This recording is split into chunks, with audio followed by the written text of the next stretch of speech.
তো আজকে আমাদের লিটারেরি ক্লাসিক্স 12। আমি মেন্টর হিসেবে কর্মরত আছি পিটিএতে। আজকে আপনাদের সাথে আছি লিটারেরি ক্লাসিক্স 12 সেশনে। আমাদের যেহেতু আজকে আলোচনার বিষয় হচ্ছে রোমান্টিক এজ, তো শুরুতেই আমরা একটু রোমান্টিক এজটা কি, এর বৈশিষ্ট্য নিয়ে আমরা একটু আলোচনা করব, তারপর আমরা কবিতায় যাব। তো ইংরেজি সাহিত্যে রোমান্টিক এজ এমন একটা যুগ যেখানে যুক্তির পরিবর্তে আমরা পাচ্ছি আবেগ, ইমাজিনেশন, তারপরে love for nature, emotion, individualism, love for past, তারপরে আরো অনেকগুলো বৈশিষ্ট্য আছে। সুপার ন্যাচারালিজম আছে, তারপরে পোয়েট্রি আছে, যেখানে পোয়েট্রি ল্যাঙ্গুয়েজ হবে কমন পিপুলের যে ল্যাঙ্গুয়েজ। এর আগের যে এই ছিল রোমান্টিক পিরিয়ডের আগে যে এই ছিল 18th সেঞ্চুরিটা। 18th সেঞ্চুরি আমরা পড়েছিলাম কি প্রোজ এন্ড রিজন, মানে যা কিছুই লেখা হতো সবই হতো যুক্তি নির্ভর, সব লেখার মধ্যেই যুক্তি থাকতো। এখন ধরেন পোয়েটরাও যদি সায়েন্টিস্টদের মতো সবকিছুর মধ্যেই যুক্তি খোঁজেন, এক্সপেরিমেন্ট করেন, তাইলে তো আর সাহিত্যের আনন্দটা থাকে না, তাই না? তো রোমান্টিক এইজের মূল কথাটাই হচ্ছে এটা, জাস্ট এখন শুরু হয়েছে ভাইয়া। তো হ্যাঁ, রোমান্টিক পিরিয়ডের স্লোগান হচ্ছে আর্ট ফর আর্ট শেক, মানে আর্টটা যে ক্রিয়েট হবে ওইটা শুধুমাত্র নিছক আনন্দের জন্য, আর্টের জন্যই ক্রিয়েট হবে। আর 18th সেঞ্চুরির স্লোগান ছিল আর্ট ফর হিউম্যানিটিস শেক। ঠিক আছে, আর্ট ফর হিউম্যানিটিস শেক মানে মানবতার কল্যাণে সাহিত্য রচিত হবে, সাহিত্য রচনার উদ্দেশ্য থাকবে যে মানুষকে কিছু না কিছু শিক্ষা দিব। তারপরে ওই যে জন রাইডেন, তারপরে আলেকজান্ডার পোপ, এদের যে আমলটা ছিল, ডক্টর জনসন, ওই এজটা ছিল আর্ট ফর হিউম্যানিটিস শেক। তারপরে আসে আর্ট ফর আর্ট শেক, যেটা রোমান্টিক পিরিয়ডের স্লোগান। আর মডার্ন পিরিয়ডের স্লোগান হচ্ছে আর্ট ফর লাইফ শেক। মানে হিউম্যানিটির শেক আর লাইফ শেক মোটামুটি সিমিলার, মানে লাইফের কোনো না কোনো লেসন থাকতে হবে। কিন্তু রোমান্টিক কবিরা বলছেন যে আর্ট ফর আর্ট শেক। ঠিক আছে, আর্ট হবে আর্টের জন্য, এখানে দুসরা কোনো কথা হবে না। তো এখানে দেখেন একটা লাইন আছে, the world is too much with us. আমি একটু মার্ক করি, the world is too much with us, late and soon. এই কবিতাটা নেওয়া হয়েছে উইলিয়াম ওয়ার্ডসওয়ার্থের the world is too much কবিতা থেকে। The world is too much with us, late late and soon, getting and spending, we lay waste our পাওয়ার।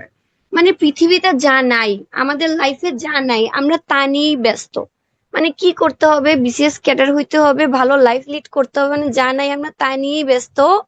ঠিক আছে, আমরা যে জীবনে আসছি, আমরা যে পৃথিবীতে আসছি, এই পৃথিবীর ভোগবিলাস ও বস্তুগত চিন্তাই আমাদের জীবনকে পুরোপুরি গ্রাস করে ফেলেছে। অর্থ উপার্জন আর কিভাবে আমরা অর্থ ব্যয় করব, এর নেশায় আমরা আমরা আমাদের যে প্রকৃত যে শক্তি বা আমাদের যে একটা আধ্যাত্মিকতা, আমাদের যে মানবিক গুণাবলী, এটা আমরা প্রতিনিয়ত আমরা কি করতেছি, নষ্ট করতেছি। তো এই যে লাইনটা, এইটা লাইনটা আমি রাখছি রোমান্টিক পিরিয়ডে। তো রোমান্টিক পিরিয়ডে আমরা আজকে দেখবো যে আর্ট ফর আর্ট শেকটা আসলে কি, বিষয়টা কি। এই যে দেখেন স্লাইড মুভ করে না। আচ্ছা, আমি প্রেজেন্টেশন মোডে না দিয়েই আমি করি। আচ্ছা, এখন what is romanticism? Romanticism was A Literary, artistic and intellectual movement that began in Europe, যেটা ইউরোপে শুরু হয়েছিল। এবং এটা হচ্ছে সাহিত্যিক এবং আর্টিস্টিক একটা মুভমেন্ট, এটা আসলে একটা movement in the late 18th century, 18th সেঞ্চুরির শেষের দিকে শুরু হয়েছিল, and flourished in the early 19th century, এবং 19 শতকে এটা ভালোভাবে ফ্লারিশ করেছিল। It was a reaction against the Enlightenment, emphasise on reason and the Industrial Revolution. এই যে 18 শতকের যে প্রোজ এন্ড রিজনের যে একটা ছিল, একটু আগে আমরা বললাম, ওইটার এগেইনস্টে একটা রিয়াকশন ছিল। Romanticism emphasized emotion, imagination, individual experience, the beauty of nature, and a deep interest in the past and the supernaturalism. আচ্ছা, এখন রোমান্টিক এজটা কিন্তু শুরু হয়েছিল মূলত লিরিক্যাল ব্যালাডস এর পাবলিকেশনের সাথে, যেটা পাবলিশড হয়েছিল 1798 সালে। লিরিক্যাল ব্যালাডস হচ্ছে উইলিয়াম ওয়ার্ডসওয়ার্থ আর এস.টি. কলোরিজ, মানে স্যামুয়েল টেইলর কলোরিজের একটা যৌথ প্রযোজনা এই যে বইটা। এই বইয়ে 19টা কবিতা আছে, উইলিয়াম ওয়ার্ডসওয়ার্থের, আর 4টা কবিতা আছে এস.টি. কলরিজের। ঠিক আছে, এই কবিতাগুলো দিয়ে ওনারা ঘোষণা দিয়েছিলেন রোমান্টিক এজের, যে এখন থেকে রোমান্টিক এজের শুরু, আর প্রোজ এন্ড রিজনের এজ এখন থেকে শেষ। এখন রোমান্টিক এজের সাথে আগের এজের পার্থক্য দেখি আমরা একটু শর্ট করে। সাবজেক্ট ম্যাটারে আমরা পার্থক্য দেখি যে সাবজেক্টটা কি হবে। তো ট্রেডিশনাল পোয়েট্রিতে সাবজেক্ট ছিল আমার গলা খারাপ, তাই না? আমাকে একটু ক্ষমা সুন্দর দৃষ্টিতে দেখবেন। আমি ভাবছিলাম সেশন নিতে নিতে 2 দিন টাইম আছে, আমার মনে হয় ঠিক হয়ে যাবে গলা, কিন্তু ঠিক হয় নাই। তো focused on kings, heroes, mythology and grand events. মানে ট্রেডিশনাল পোয়েট্রি যেটা রোমান্টিক এজের আগে ছিল, তো তখনকার সময়ের ফোকাসই ছিল রাজা রাজরা, তারপরে কিং, হিরো, বা মাইথোলজি বা বড় কোনো ইভেন্ট নিয়ে লিখতো, মানে সব এরিস্টোক্রেটিক পিপলদেরকে নিয়ে লেখা হতো। তখনকার সময় ল্যাঙ্গুয়েজটাও ছিল formal, high flown and artificial language. যেমন ধরেন বাংলা সাহিত্যের কথা যদি বলি, সংস্কৃত, তারপরে আরবি, ফার্সি, এগুলো হচ্ছে এরিস্টোক্রেটিক ল্যাঙ্গুয়েজ, এগুলো কিন্তু সাধারণ মানুষের ল্যাঙ্গুয়েজ না। তারপরে পোয়েটিক স্টাইল দেখেন, পোয়েটিক স্টাইলও ছিল কমপ্লেক্স, অর্নামেন্টাল, মানে অতিরিক্ত অলংকারের প্রয়োগ, হাইলি স্ট্রাকচার্ড। আর ক্যারেক্টার্স কি? ক্যারেক্টার্স হচ্ছে extraordinary people from high social classes.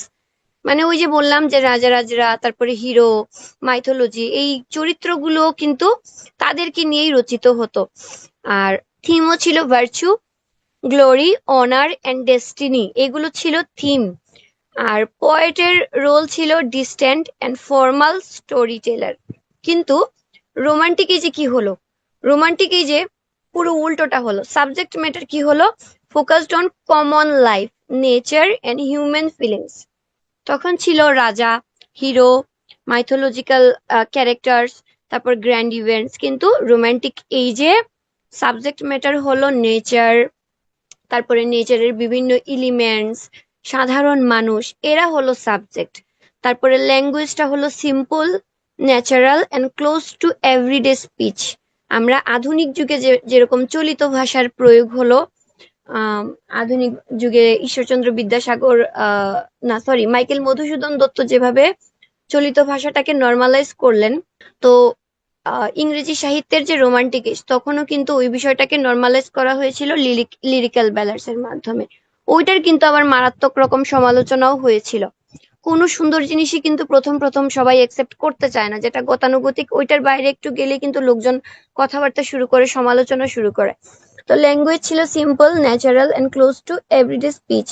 Poetic style দেখেন, natural, musical and marked by emotion. Characters কি? Ordinary people from rural and common life. আর থিম ছিল real emotions like love, sorrow, joy, nature and imagination. আর পোয়েটরা কি করলো? পোয়েটদের role হলো এখানে close companion and guide of the readers. মানে আমরা যারা পড়বো, আমাদের গাইড হিসেবে পোয়েটরা আবির্ভূত হলেন। আচ্ছা, এখন প্রথমেই আমরা পড়বো শেলিকে। শেলিকে বলা হয় the poet of idealism and revolution. ঠিক আছে, এখানে দেখেন শেলির একটা উক্তি আছে, the poet of idealism and রেভলিউশনের ঠিক নিচেই, poets are the unacknowledged legislators of the world. এটা এ ডিফেন্স অফ পোয়েট্রি নামক একটা ক্রিটিক্যাল রাইটিং লিখেছিলেন পি.বি. শেলি।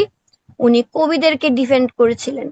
এই রোমান্টিক কবিদেরকে নিয়ে যখন সমালোচনা হচ্ছিল, তখন শেলি এখানে ধরেন লেজিসলেটর, যে কথাটা, লেজিসলেটর মানে আইন প্রণয়ন যারা করে, আইন প্রণেতা, তো এই কথাটা শেলি শুধু আক্ষরিক অর্থেই যে ব্যবহার করেছেন, আসলে বিষয়টা তা না। তিনি বোঝাতে চেয়েছিলেন এই লাইনটা দ্বারা যে কবিরা মানুষের চিন্তা, কল্পনা, নৈতিকতা, মূল্যবোধ গড়ে তোলেন। সমাজে যে নতুন আদর্শ, আইডিয়া, মানবিকতা বা যে একটা আইডিয়া সেট হবে, ওই কাজটা করে কারা? কবিরা, তাই না? রাজনৈতিক নেতারা কি করে? আইন তৈরি করে। কিন্তু মানুষের মন ও বিবেককে পরিবর্তন করার যে শক্তিটা, ওইটা কিন্তু কবিদের লেখার মাধ্যম থেকেই আসে। তো ওনারা হচ্ছেন আনএকনোলেজড, মানে মানে আনুষ্ঠানিক না, অনানুষ্ঠানিক লেজিসলেটরস, কবিরা। ঠিক আছে, এখন পিবি শেলি উনি জন্মগ্রহণ করেন 1992 সালে এবং উনি মাত্র 29 বছর বেঁচে ছিলেন। উনি সমুদ্রের পানিতে ডুবে মারা যান। উনি খুবই কম বয়সে কিন্তু উনি অনেক খ্যাতি অর্জন করেছিলেন এবং উনাকে বলা হয় রেভলিউশনারি পয়েট। কেন রেভলিউশনারি পয়েট বলা হয়? উনি একটা গ্রন্থ লিখেছিলেন তখন তিনি অক্সফোর্ড ইউনিভার্সিটিতে পড়াশোনা করতেন। তো ওই সময় উনি একটা গ্রন্থ লিখেছিলেন, দ্য নেসেসিটি অফ অ্যাথিজম। ঠিক আছে, নেসেসিটি অফ অ্যাথিজম তো আপনারা বুঝতেছেনই এটা কি। মানে উনি কিছু ধর্মীয় বিষয়ের উপর আঘাত এনেছিলেন। তখন ইউনিভার্সিটি কর্তৃপক্ষ ওনাকে ডেকে বলে যে তুমি বলো যে আমি যা লিখছি ওইগুলা মিথ্যা, ওইটা আমি উইথড্র করতেছি, আমার লেখাটা ঠিক না, না হলে তোমাকে ইউনিভার্সিটি ছেড়ে যেতে হবে। উনি ওনার সেলফ রেসপেক্ট এতটাই দৃঢ় ছিল এবং উনি রেভলিউশনারি এই জন্যই ছিলেন যে উনি ওনার কথা থেকে একচুলও নড়েন নাই এবং উনি পড়াশোনায় ছেড়ে দিয়েছিলেন। উনি কিন্তু বের হয়ে গেছিলেন ইউনিভার্সিটি থেকে, কিন্তু উনি ওনার বই যে লিখছেন ওই কথাটা কিন্তু উনি উইথড্র করেন নাই। তো আজকে আমাদের প্রথম কবিতা হচ্ছে ওজিমেন্ডিয়াস। ওজিমেন্ডিয়াস পিবি শেলির একটা কবিতা। তো ওজিমেন্ডিয়াস কবিতাটা আমরা আজকে যে বাকি আরো 5টা কবিতা পড়বো ওই কবিতাগুলো থেকে একটু আলাদা, তাই এটা আমি একদম শুরুতে রেখেছি কবিতাটা। এখানে পুরো কবিতাটা রেখেছি, আর এখানে আমরা এক লাইন এক লাইন করে পড়ি। হ্যাঁ, I met a traveller from an antique land. আমি একজন ট্রাভেলারের সাথে আমার দেখা হয়েছিল from an antique land. Antique মানে হচ্ছে প্রাচীন এক মরুভূমি। প্রাচীন এক মরুভূমি এবং কি লোনলি মরুভূমি, ওইখানের এক ট্রাভেলারের সাথে আমার দেখা হয়েছিল। তারপর who said two vast and trunkless legs of stone stand in the desert. ওই ট্রাভেলার আমাকে বলেছিল, কি বলেছিল, দুইটা ট্রাঙ্কলেস মানে বডিলেস আর কি, যেটার সাথে বডি সংযুক্ত না, two trunkless legs of stone, দুইটা পাথরের পা, স্ট্যান্ড ইন দ্য ডেজার্ট মরুভূমিতে দাঁড়িয়ে ছিল, যেটার কোনো কি ছিল না, বডি ছিল না। Near them on the sand half sunk a shattered visage lies. এই পাগুলোর কাছে বালুর মধ্যে হাফ সাঙ্ক মানে, সাঙ্ক মানে কি, সিঙ্ক অর্থ ডুবে যাওয়া, সাঙ্ক মানে অর্ধেকটা বালুর মধ্যে অর্ধেকটা ডুবে আছে। এ শ্যাটার্ড ভিজেজ লাইস, এই যে ভিজেজ মানে কি, একটা ওই যে এই যে চেহারাটা, তার যে প্রতিকৃতিটা ওইটা। শ্যাটার্ড মানে কি, মানে এটা একদম ধ্বংস হয়ে গেছে। শ্যাটার্ড ভিজেস লাইস, এই পাগুলোর পাশে অর্ধেক বালুর নিচে ঢুকে আছে একটা shattered visage. Whose frown and wrinkled lip and sneer of cold command. তার যে চেহারার যে একটা অভিব্যক্তি দেখা যাচ্ছে যে সে খুবই বিরক্ত। তার যে ভ্রুকুটি, এই যে তার ভ্রুকুটি মানে বোঝা যাচ্ছে সে খুবই রাগান্বিত একজন শাসক ছিল। এবং যে এই যে ঠোঁটের চারপাশে দেখেন বোঝা যাচ্ছে যে মানে সে খুবই ক্রূর ছিল। টেল দ্যাট, এটাই প্রকাশ করে যে it's sculpture well those patience read which it survive. মানে এটার যে স্কাল্পচার, যে ভাস্কর যে ছিল, ভাস্কর মানে এটা যে নির্মাণ করেছে মূর্তিটা, সে যখন ওই রাজা জীবিত ছিল তাকে খুব ভালোভাবে এই পেশেন্স রিড, ঠিক আছে, পেশেন্স রিড মানে তাকে খুব ভালোভাবে করেছিল, মানে যাচাই করেছিল, তাকে খুব ভালোভাবে চিনতে পেরেছিল সে কোন ধরনের। সেই জন্য তার স্কাল্পচারে এভাবে তার চেহারাটা ফুটিয়ে তুলছে। ভাইয়া আমি এটা ট্রাই করছি, আমি কিবোর্ড থেকে আমি ট্রাই করে দেখছি, মুভ হয় না। আমি কিন্তু গতকালকে আমি খুব ট্রাই করেছি আমাদের টেকনিক্যাল টিমের হেল্প নিতে, ওনারা হেল্প করেছেনও, তখন দেখলাম ঠিক আছে মুভ হচ্ছে, কিন্তু আজকে আবার সেম সমস্যা। আচ্ছা আপনারা একটু কাইন্ডলি কনসিডার করবেন, আমরা পড়ি। তো যে স্কাল্পচার সে খুব ভালোভাবেই রাজাকে অনুধাবন করেছিল, সে কারণেই সে এভাবে চেহারার মধ্যে ফুটিয়ে তুলতে পেরেছিল। হুইচ এর সার্ভাইভ, আচ্ছা, stamped on these lifeless things the hand that mocked them and heart that fed. সে এই যে একটা লাইফলেস থিং এর মধ্যে সে কি করছে, দ্য হ্যান্ড, হ্যান্ড মানে কার হ্যান্ড, ওই স্কাল্পচারের হ্যান্ড, দ্যাট মক দেম, একবার মক মানে কি একদম হুবহু নকল করা, তাকে হুবহু নকল করে ফেলছিল। And the heart that fed মানে তার হার্ট এটা খুব ভালোভাবেই ওই রাজাকে অনুধাবন করে এই মূর্তিটা বানিয়েছিল। And on the pedestal these words appear, এই মূর্তির যে প্যাডেস্টাল, মূর্তির নিচে যে লেখা থাকে, থাকে না মূর্তির নিচে লেখা যে কত সালে প্রতিষ্ঠিত হয়েছে, কে প্রতিষ্ঠা করছে, কার মূর্তি, এই বিষয় এই জিনিসটাকে বলতেছে যে প্যাডেস্টাল। ওই প্যাডেস্টালে লেখা ছিল, my name is Ozymandias, king of kings, আমার নাম ওজিমেন্ডিয়াস, আমি হচ্ছি রাজাদের রাজা। Look on my works, ye mighty and despair, দেখো আমি কত মাইটি রাজা, ঠিক আছে, আমার কাজ দেখো, আমি অনেক মাইটি, আমার ধ্বংস নাই। নাথিং বিসাইড রিমেইনস, কিন্তু কিছুই আর নাই, না ওজিমেন্ডিয়াস আছে, না তার কীর্তি আছে, না তার মূর্তি আছে। Round the decay of the colossal wreck boundless and bare, এই যে কলোসাল, এই যে বিশাল মরুভূমি, বিশাল মরুভূমির মধ্যে the lone and level sand stretch far away, একদম একাকী বিশাল মরুভূমির মধ্যে তার মূর্তিটা এইভাবে কি আছে, পড়ে আছে। তো এই কবিতাটার ছোট্ট একটা কবিতা, একদমই ছোট কবিতা। এই কবিতাটার সামারি হচ্ছে যে আপনি যতই বিশাল হন না কেন, আপনি যতই জ্ঞানীগুণী হন না কেন, আপনি যতই পয়সাওয়ালা হন না কেন, আপনারও ধ্বংস নিশ্চিত, আপনিও একদিন ধ্বংস হয়ে যাবেন। কালের স্রোত এমনই, কালের স্রোত সবাইকে ভাসিয়ে নিয়ে যায়। হ্যাঁ, কালের স্রোতে কিন্তু যারা কীর্তিমান হয় তাদের কিন্তু মৃত্যু নাই, কীর্তিমানদের কিন্তু মৃত্যু নাই, কিন্তু আপাত দৃষ্টিতে কালের স্রোতে সবাইকেই হারিয়ে যেতে হয়। যত বড় রাজাই হোক না কেন বা তার কীর্তি যত মহানই হোক না কেন, সবাইকেই কিন্তু হারিয়ে যেতে হয়। যে ওজিমেন্ডিয়াসের এত বড় সাম্রাজ্য, এটার কোনো চিহ্ন নাই। ইভেন তার যে একটা মূর্তি বানাইছিল, সে কি ভাবছিল সে মূর্তির মাধ্যমে অমর হয়ে থাকবে? না, ওই মূর্তিটাও কিন্তু মানে একদম ধ্বংসপ্রাপ্ত, মানে ধ্বংসপ্রাপ্ত না, মোটামুটি এখনো দেখা যাচ্ছে যে এটা একটা মূর্তি, এটা কিছুদিনের মধ্যেই কিন্তু বালুর মধ্যে তলিয়ে যাবে। তো এটা হচ্ছে কবিতার সামারি। এখন আমরা ঢুকবো ইমাজিনেশনের দুনিয়ায়, ইমেজারির দুনিয়ায়। Ode to the West Wind কবিতার সাথে।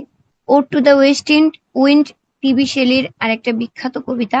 চলেন আমরা কবিতাটা দেখি। আচ্ছা, একটা একটা বিষয় মনে হলো, আমরা যে ভাব সম্প্রসারণ পড়তাম ছোটবেলায়, দেখবেন খেয়াল করে ভাব সম্প্রসারণ, হ্যাঁ, ওজিমেন্ডিয়াস রিপ্রেজেন্ট ফেরাউন, ফেরাউনকে রিপ্রেজেন্ট করে, সে গডকে মানত না, সে ভাবতো আমি মহান, আমি অনেক বড়, সেজন্য এইভাবে সে তার মূর্তি বানাইছে, নিজে নিজে সে তার মূর্তি বানাইছে এবং লিখে রাখছে king of kings, my name is Ozymandias king of kings. আচ্ছা, তো ভাব সম্প্রসারণের যে লাইনগুলো ছিল, চকচক করলে শোনা হয় না, তারপরে দুর্জন বিদ্বান হলেও পরিত্যাজ্য, তারপরে ঘুমিয়ে আছে শিশুর পিতা সব শিশুরই অন্তরে। আচ্ছা, আজ পর্যন্ত কোনো ভাব সম্প্রসারণকে কি কেউ আহ মিথ্যা প্রমাণ করতে পারছে? কোন একটা লাইন কি মানে মিথ্যা, এটা কি কেউ প্রমাণ করতে পারছে? আপনারা কি দেখছেন যে ভাব সম্প্রসারণের কোনো একটা লাইন মিথ্যা? আমি তো দেখি নাই। তো ওই যে একটু আগে বললাম না, the poets are the unacknowledged legislators of the world, কবিরা কিন্তু ভবিষ্যৎ দেখতে পায়, এবং কবিরা কিন্তু মানে সবসময় সত্যি কথা বলে। সে তার পার্সোনাল লাইফে কি করলো না করলো ওইটা বিষয় না, সে তার সাহিত্যে, সে তার কাজে সব সময় সে সত্যি কথা বলে, এবং তার কথাকে কেউ খণ্ডাতে পারবে না, সে যেটা বলবে ওইটাই রাইট, ঠিক আছে, সে যেটা বলবে ওইটাই রাইট। এই যে ভাব সম্প্রসারণ লাইনগুলো, ওইগুলা তো কিন্তু আমাদের ইয়ে থেকেই নেয়া, সাহিত্য থেকেই নেয়া, তাই না? এবং সবগুলা লাইনই দেখবেন সত্যি। হ্যাঁ, পোয়েটস আর ফোরসিয়ার্স, তারা কিন্তু ভবিষ্যৎ দ্রষ্টা। আচ্ছা, এখন আমরা যাই কবিতায়। একটু অনেক লম্বা লম্বা লম্বা কবিতাগুলো একটু তাড়াতাড়ি করে পড়ার চেষ্টা করি। ও ওয়াইল্ড ওয়েস্ট উইন্ড, হে ওয়েস্ট উইন্ড, ওয়াইল্ড মানে বন্য, thou breath of autumn's being, হে বুনো পশ্চিমা বাতাস, তুমি শরতের প্রাণের নিঃশ্বাস। Thou from whose unseen presence the leaves dead, তোমার অদৃশ্য উপস্থিতিতে মৃত পাতাগুলো আর ড্রাইভেন, মৃত মৃত পাতাগুলো কি হয়, উড়ে যায়। Like ghost from an enchanter fleeing, যেভাবে কোনো জাদুকরকে দেখে প্রেতাত্মা কি হয়, উড়ে যায়, সেভাবে তোমার পাতাও কি হয়, তোমার যে মৃত পাতারা তোমার উপস্থিতিতে উড়ে যায়। Yellow and black and pale and hectic red, style and strike and multitudes, হলুদ, কালো, ফ্যাকাশে এবং জ্বরাক্রান্ত লালের মতো রঙে রাঙানো, মহামারীতে আক্রান্ত মানুষের মতো, ও দাও, হে তুমি, হু চ্যারিওটেস্ট টু দেয়ার ডার্ক উইন্টারি বেড, যে তাদের অন্ধকার শীতের শয্যার দিকে বয়ে নিয়ে যাও। মানে তুমি এই যে ওয়েস্ট উইন্ডের যে উইন্ডকে বলতেছে যে তুমি ইয়েলো, ব্ল্যাক এবং ধূসর বা পেস্টাইলেন্স মানে কি মহামারীতে আক্রান্ত মানে পাতাগুলোকে বলতেছে, এই পাতাগুলোকে তুমি কি করো, তুমি উড়িয়ে নিয়ে যাও। বা চ্যারিয়ট, কি চ্যারিয়ট হচ্ছে রথ, হ্যাঁ, যে তাদেরকে অন্ধকার শীতের শয্যার দিকে তুমি কি করো, বয়ে নিয়ে যাও। The winged seeds they lie cold and low. এই যে সিড, সিড কি বীজ, উইং সিড মানে ডানাওয়ালা বীজ, হ্যাঁ, ডানাওয়ালা বীজগুলোকে যেখানে তারা ঠান্ডায় নত হয়ে পড়ে। Each like a corpse, corpse মানে মৃতদেহ, উইদিন ইটস গ্রেভ, গ্রেভ মানে কবরস্থান, until thine azure sister of spring shall blow.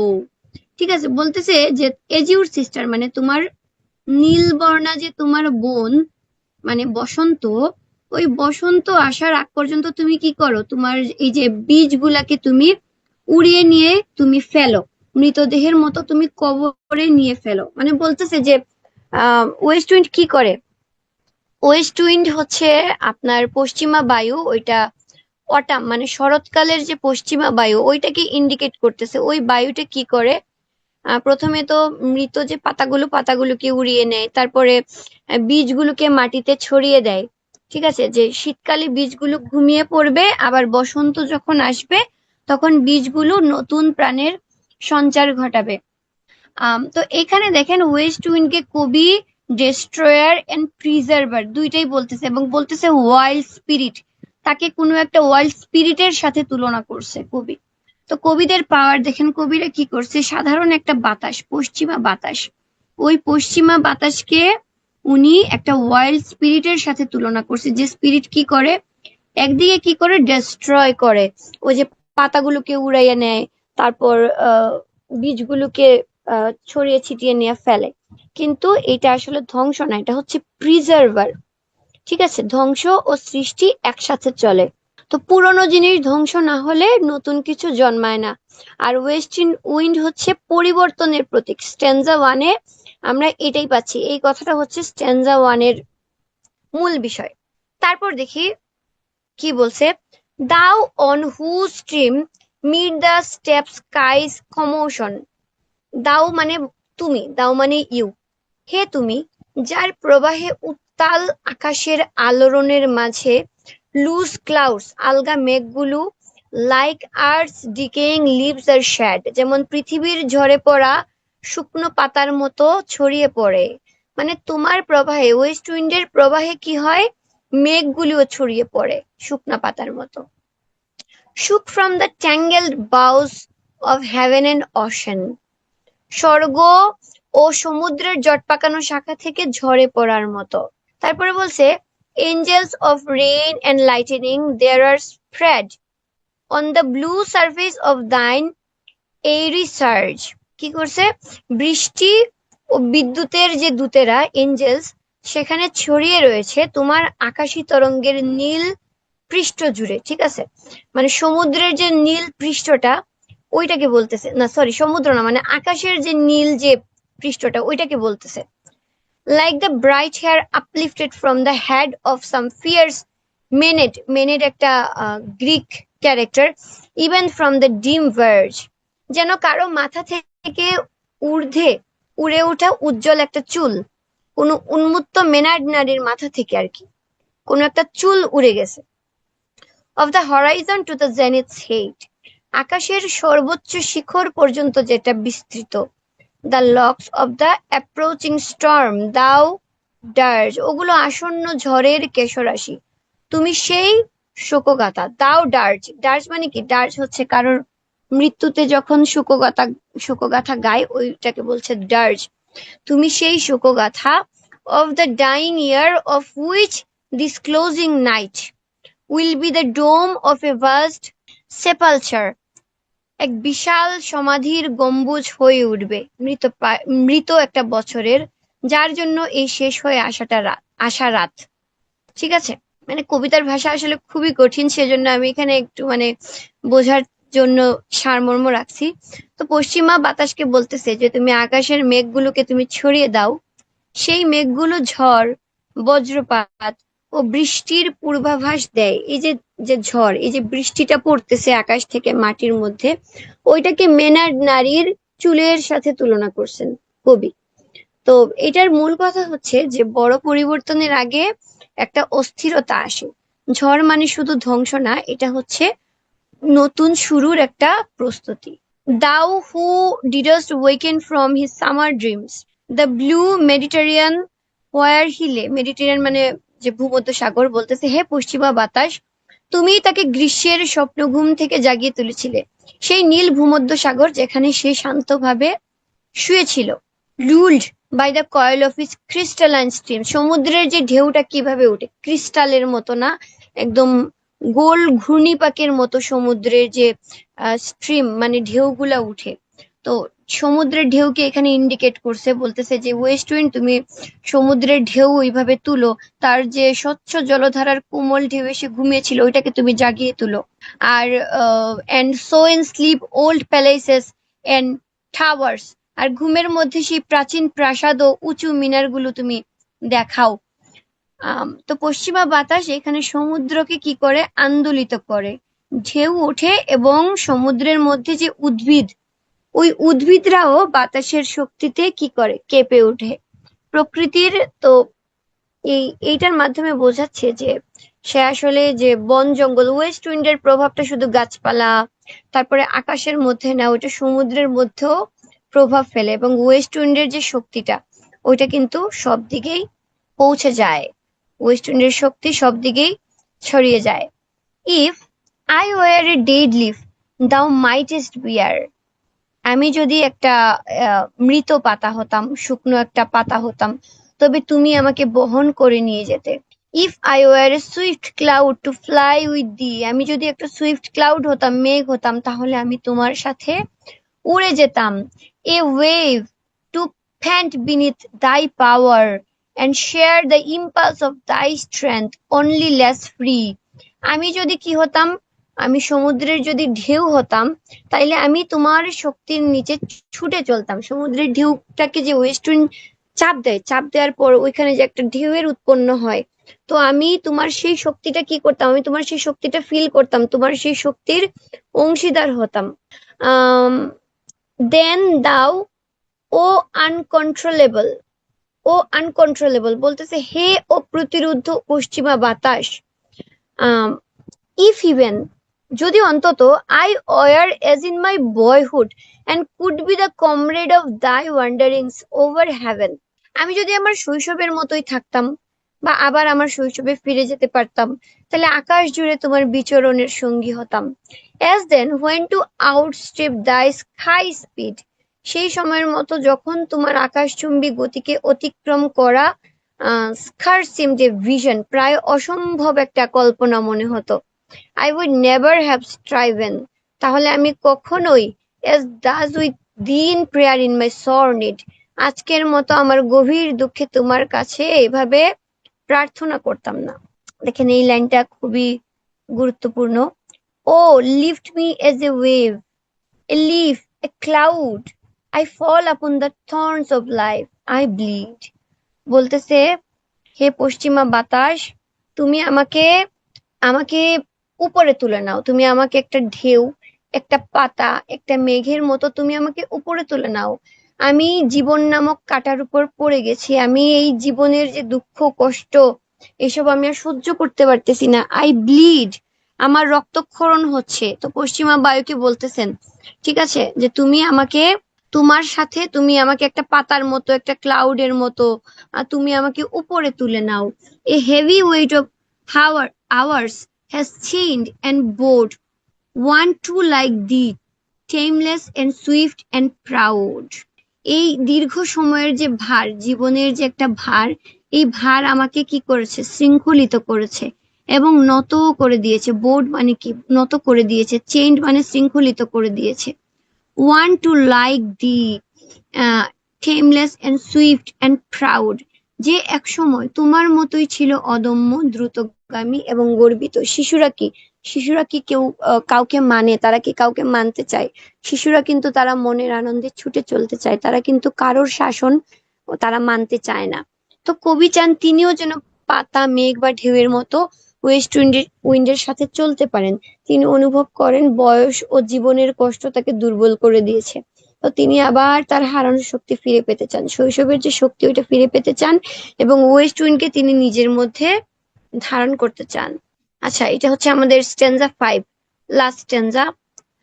Make me thy lyre even at the forest is, when if my leaves are falling like ear sown, the tumult of thy mighty harmonies will take from a both a deep autumnal tone.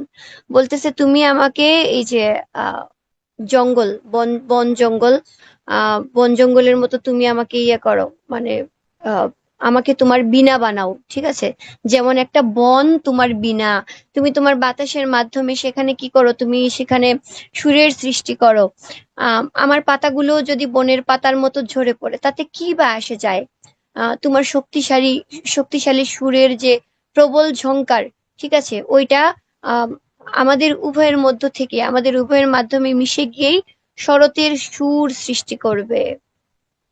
Sweet though in sadness, be thou spirit fierce my spirit, be thou me impetuous one.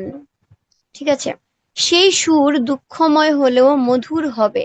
Hey fierce মানে কি, মানে ক্রূর, প্রবল, প্রখর, প্রখর spirit, আত্মা, তুমি হও আমার আত্মা। হে প্রবল দুর্বার শক্তি, তুমি যেন আমি হয়ে যাই, মানে তোমার মধ্যে আমাকে মিশায় নাও, ঠিক আছে, তোমার মাধ্যমে আমাকে উড়ায় নাও, এই পৃথিবীর দুঃখ কষ্ট আমার আর সহ্য হচ্ছে না।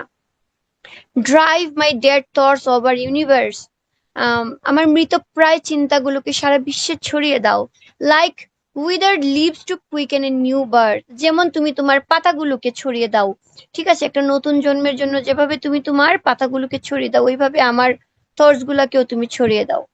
তো কবি ওয়েস্টউডকে বলতেছেন তার চিন্তা ও কবিতাগুলো পৃথিবীতে যেন ছড়িয়ে দেয়, যেন মৃত পাতার মতো ছড়িয়ে নতুন ভাবনার জন্ম দেয়। কবিতা সমাজ আসলে এইভাবেই পরিবর্তনের হাতিয়ার হয়। এই যে আমরা এখানে একটা প্রবল একটা ইমাজিনেশন দেখলাম। তারপরে দেখেন সবচেয়ে ইম্পর্টেন্ট যে লাইনটা, যেটা বারবার বিসিএস পরীক্ষায় এসছে এবং ভবিষ্যতেও হয়তো বা আসবে, if winter comes can spring be far behind, মেঘ দেখে তুই করিস নে ভয়, আড়ালে তাহার সূর্য হাসে। যদি শীত আসে তাইলে বসন্ত তো তারপরেই আসতেছে, তাই না?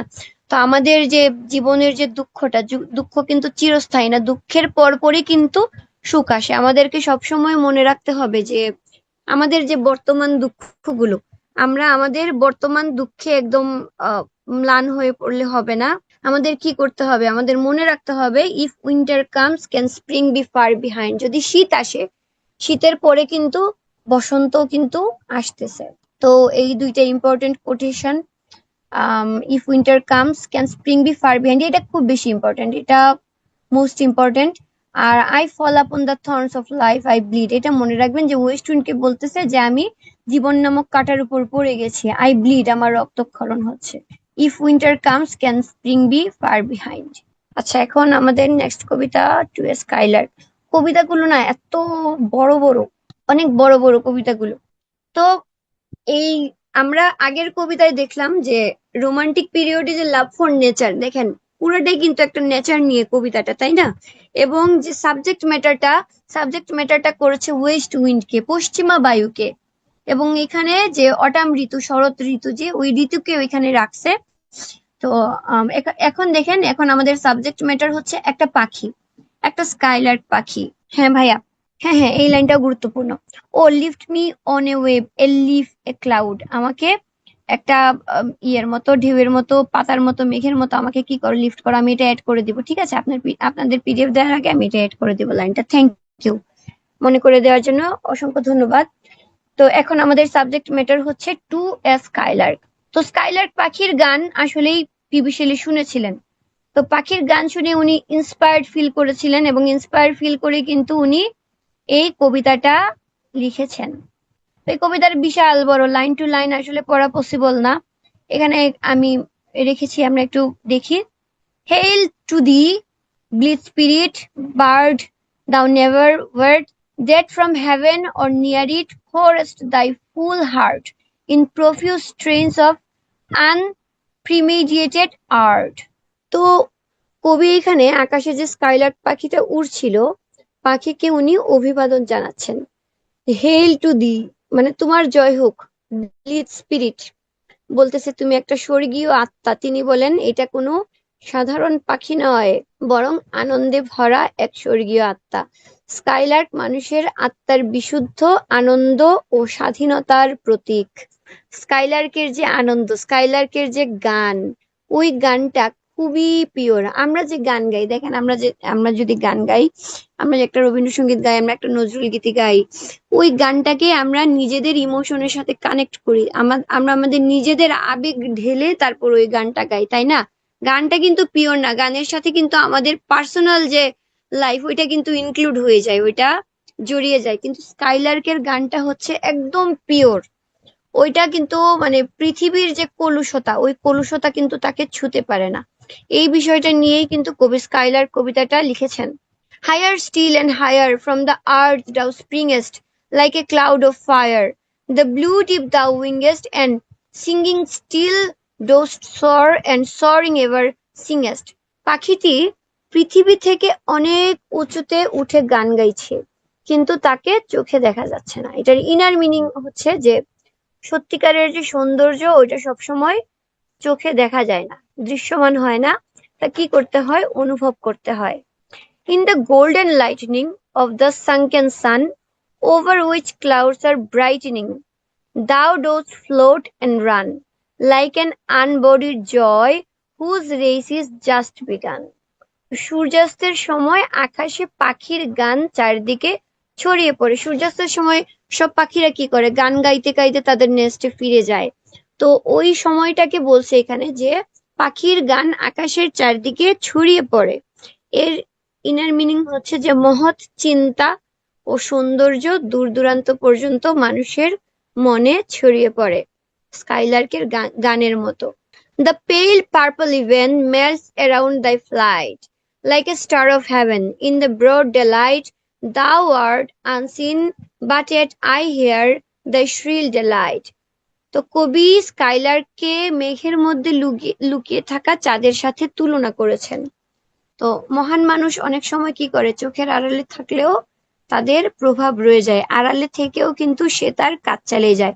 চাঁদ যেভাবে ধরেন মেঘের আড়াল হলেও কিন্তু চাঁদ কিন্তু সবসময় সরব থাকে, তাই না? আচ্ছা, আমরা তো দুইটা কবিতা পড়লাম, এখন আমরা স্কাইলার্ক পড়তেছি। তো আপনারা একটু কমেন্টে বলবেন যে রোমান্টিক কবিতা আপনাদের কেমন লাগতেছে। যারা প্রথমবার পড়ছেন, রোমান্টিক কবিতা আপনাদের ভাল লাগতেছে কিনা, বা রোমান্স বিষয়টা কি, কবিতার সাথে কি আপনারা রিলেট করতে পারতেছেন কিনা, কবিতার বৈশিষ্ট্যের সাথে আপনারা একটু কমেন্ট বক্সে বলবেন।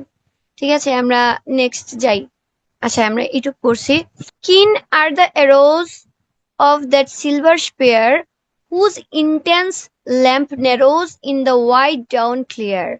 Until we hardly see, we feel that is there. তো পাখির গান চারদিকে আলো ও আনন্দ ছড়িয়ে দেয়। রোমান্স বিষয়টা বুঝেন নাই আপু। আচ্ছা, রোমান্স বিষয়টা হচ্ছে ধরেন পুরাটাই ইমাজিনেশন, পুরাটাই হচ্ছে কল্পনা, ঠিক আছে? রোমান্টিসিজম হচ্ছে কল্পনা। আমরা এর আগে কিন্তু রোমান্টিসিজমের বৈশিষ্ট্য নিয়ে আমরা আলোচনা করেছি একদম শুরুতে, জানি না আপনি ছিলেন কিনা। এই যে আমরা পড়তেছি, দেখেন রোমান্টিসিজমে একটা পাখিকে ব্লিথ স্পিরিটের সাথে তুলনা করতেছে, যে পাখিকে বলতেছে যে তুমি স্বর্গীয় আত্মা, তুমি এটা করো ওইটা করো। বা একটু আগে আমরা দেখলাম যে ওয়েস্ট উইন্ডকে বলতেছে যে ওয়েস্ট উইন্ড তুমি তোমার সাথে আমাকে উড়িয়ে নিয়ে যাও, এই পৃথিবীর যে দুঃখ দুর্দশা, এগুলো আমার ভাল লাগে না। এই যে এসকেপিজম, পালিয়ে যাওয়ার যে একটা বিষয়টা, এটাও কিন্তু রোমান্টিক যুগের একটা বৈশিষ্ট্য। এই যে পৃথিবীটা, ঠিক আছে, আমাদের মনে হয় না যে কি রে ভাই, পৃথিবীতে খালি এত দুঃখ, অসুখ বিসুখ, এই লোকজন খালি উল্টাপাল্টা করে, কেন কথা শুনে না, ঠিক আছে, প্রেমিকা কেন কথা শুনে না, প্রেমিক কেন কথা শুনে না, মা বাপ কেন বিয়েতে রাজি হচ্ছে না, এই যে একটা উল্টাপাল্টা মানে পৃথিবীতে চলতেছে, বা হুট করে একটা অসুখ হয়ে যাচ্ছে, প্রিয় মানুষকে ভালো রাখা যাচ্ছে না, এই যে পৃথিবীর যে একটা জড়া, ঠিক আছে, এই জড়া থেকে কবিরা সবসময় পালাতে চেয়েছেন ইমাজিনেশনের দুনিয়ায়। ইমাজিনেশনের দুনিয়ায় রোগ নাই, ব্যাধি নাই, দুঃখ নাই, কষ্ট নাই, কলুষতা নাই, কিছুই নাই। এই যে ওড টু নাইটিঙ্গেল কবিতা আমরা পড়বো, ওইখানেও আমরা দেখবো যে কবি পাখির সাথে পাখির রাজ্যে হারিয়ে যেতে যাচ্ছেন, স্কাইলার্কের সাথে উনি হারিয়ে যেতে যাচ্ছেন। তো এই বিষয়টা হচ্ছে এসকেপিজম, এটাই হচ্ছে রোমান্টিসিজম। ইমাজিনেশনের সাহায্য নিয়ে বাস্তব দুনিয়া থেকে একটা কল্পনার দুনিয়ায় চলে যাওয়া এবং আনন্দ উপলব্ধি করা। এবং এই যে দেখেন, সব দিকেই কিন্তু বাস্তবতার সাথে একটা রিলেশন আছে, কিন্তু আবার বাস্তবতার সাথে যে একদমই রিলেশন নাই এমনও কিন্তু না। এই যে ইনার মিনিং আমি এখানে অ্যাড করে দিছি, এখানে দেখেন যে বাস্তবতার সাথেও কিন্তু রিলেশন আছে। এটাই হচ্ছে কবিতা পড়ার মজা। কবিতা বলতেছে একটা, কিন্তু ওইটার মধ্যে একটা ইনার মিনিং থাকে। এটাই হচ্ছে কবিতা পড়ার মজা। কিন্তু নাটক, নোভেল এগুলোতে যেটা বলে সেটাই, মানে এটা তো গল্পের মতো, তাই না? এই জন্য অনেকেই মানে ফন্ড অফ পয়েমস, অনেক ফন্ড অফ পয়েমস। আবার কারোর এইসব প্যাচপুচ ভাল লাগে না, আমার সোজা সাপটা গল্পই ভাল লাগে। কেউ কেউ হচ্ছেন এরকম। আমার দুইটাই ভাল লাগে। আর রোমান্টিক কবিদের কবিতা পড়তে আমার ভাল লাগে। তো কবি এখানে আসলে আসা, আমরা একটু দ্রুত যাই, হ্যাঁ। কবি ভাবতেছেন স্কাইলার্ক আসলে কিসের মতো, স্কাইলারকে উনি কিসের সাথে তুলনা যে করবেন, উনি উনি ভেবে পাচ্ছেন না। হ্যাঁ, যারা কবিতা আগে থেকে পড়েন নাই আমার মতো, তাদের কাছে হার্ড লাগে। অসাধারণ সৌন্দর্যকে সাধারণ কোনো কিছুর সাথে তুলনা করা কঠিন। স্কাইলার্কের সৌন্দর্য এতটাই অসাধারণ যে কবি যে স্কাইলার্ককে কিসের সাথে তুলনা করবেন উনি ভেবে পাচ্ছেন না। তো তিনি স্কাইলারকে মেঘে লুকিয়ে থাকা কবির সঙ্গে তুলনা করেন, একজন প্রকৃত কবির সাথে তুলনা করতেছেন। তো একজন প্রকৃত কবি কি করে, মানুষের হৃদয়ে পরিবর্তন আনতে পারে। তো স্কাইলারকে তিনি কবির সাথে তুলনা করতেছে যে, হে স্কাইলার, তুমি আমার হৃদয়ের পরিবর্তন ঘটাও। তো স্কাইলারকে রাজকুমারীর সঙ্গে আবার তুলনা করছেন, যিনি নিভৃতে গান করে। তো প্রকৃত সৌন্দর্য আসলে প্রচারের জন্য নয়, এটা হচ্ছে ইনার মিনিং। প্রকৃত সৌন্দর্যটা প্রচার করার জন্য নয়, সেটা নিজে নিজেই উজ্জ্বল, সে নিজেই তার আলো ছড়ায়। তো স্কাইলারকে তিনি আবার জোনাকি পোকার সাথেও তুলনা করছেন, যে তুমি ছোট হলেও প্রকৃত সৌন্দর্য অন্ধকার তুমি দূর করতে পারো, প্রকৃত অন্ধকার তুমি দূর করতে পারো, এবং তুমিই হচ্ছে আসল সৌন্দর্য। আবার তিনি স্কাইলারকে সুগন্ধি গোলাপের সাথে তুলনা করেছেন, যার সৌন্দর্য ও আনন্দ অদৃশ্য হলেও গভীরভাবে অনুভূত হয়। তো বসন্তের সব সুন্দর জিনিসের চেয়েও স্কাইলার্কের গান বেশি মধুর। প্রকৃতির সর্বোচ্চ সৌন্দর্যও এই পাখির আনন্দের সমান নয়। কারণ স্কাইলার্ক পাখির যে আনন্দ, ওই আনন্দ নিখাদ। ঠিক আছে, ওই আনন্দ আমাদের আনন্দের মতো না, যে এই ক্ষণে আনন্দ, একটু পরেই আবার দুঃখ, বা আনন্দ হাসির মধ্যেও আমাদের যে একটা চাপা কষ্ট লুকিয়ে থাকে। স্কাইলার্কের আনন্দটা হচ্ছে নিখাদ, কোনো খাদ নাই সেটার মধ্যে। তো কবি স্কাইলারকে জিজ্ঞেস করতেছেন যে তোমার আনন্দের উৎসটা আসলে কি, আমরা তোমার আনন্দের রহস্য জানতে চাই। যদিও কখনোই স্কাইলার্কের মতো আনন্দিত হওয়া আমাদের মানুষের পক্ষে সম্ভব নয়, আমাদের মতো মানুষের পক্ষে সম্ভব নয়। তো মানুষের সবচেয়ে সুন্দর গানও দুঃখের অনুভূতি বহন করে। এই যে এখানে বলছে, our sweetest song are those that tell of saddest thought. আমাদের যেটা সবচেয়ে সুন্দর গান, সুইটেস্ট সং, আর those that tell of saddest thought, সেটাও কিন্তু দুঃখের অনুভূতি বহন করে। আচ্ছা দেখবেন, আমাদের দুঃখের যে অনুভূতি, হ্যাঁ হ্যাঁ ভাইয়া, আপু এটা 47 BCS এটা আসছিল, এই কোডটা দেখেন কত গুরুত্বপূর্ণ। সেজন্যই ভালো না লাগলেও আমাদেরকে কবিতা পড়তে হবে। আর আমরা যদি এভাবে কবিতা পড়ি, আমাদের কনফিউশন হবে না যে এটা কবিতাটা কোন লাইনের, আমরা সহজে মনে রাখতে পারবো যে এটা স্কাইলার্কের গানের কথা বলতেছে। তো যেটা, যে দুঃখের গানটা দেখবেন, যে দুঃখের গান গেয়ে আমাদের কান্না আসে, আমাদের অনুভূতির সাথে মিলে যায়, সেটাই হয় আমাদের সবচেয়ে প্রিয় গান, তাই না? সবারই কিন্তু এরকম এক একটা প্রিয় গান আছে, যারা গান শুনতে ভালোবাসেন সবারই এরকম প্রিয় গান আছে না, যেটা নিজের দুঃখের সাথে মিলে যায়। তো স্কাইলার্কের আনন্দ মানুষের সব আনন্দের চেয়েও বেশি, প্রকৃতি মানুষের চেয়ে অনেক বেশি নির্মল ও আনন্দময়। তো কবি স্কাইলারকে বলতেছেন যে তোমার মতো আমাকে গান গাওয়া শিখাও, আমি যদি তোমার মতো আনন্দময় গান গাইতে পারতাম, তাহলে পৃথিবীর মানুষও আমার কথা এমন ভাবে শুনতো, আনন্দ নিয়ে শুনতো। তো ইনার মিনিং হচ্ছে যে একজন প্রকৃত কবির লক্ষ্যই হচ্ছে মানুষের হৃদয়ে আশা ও অনুপ্রেরণা জাগিয়ে তোলা। না হলে তিনি কেন চাইতেন স্কাইলার্ক পাখির মতো গান গাইতে?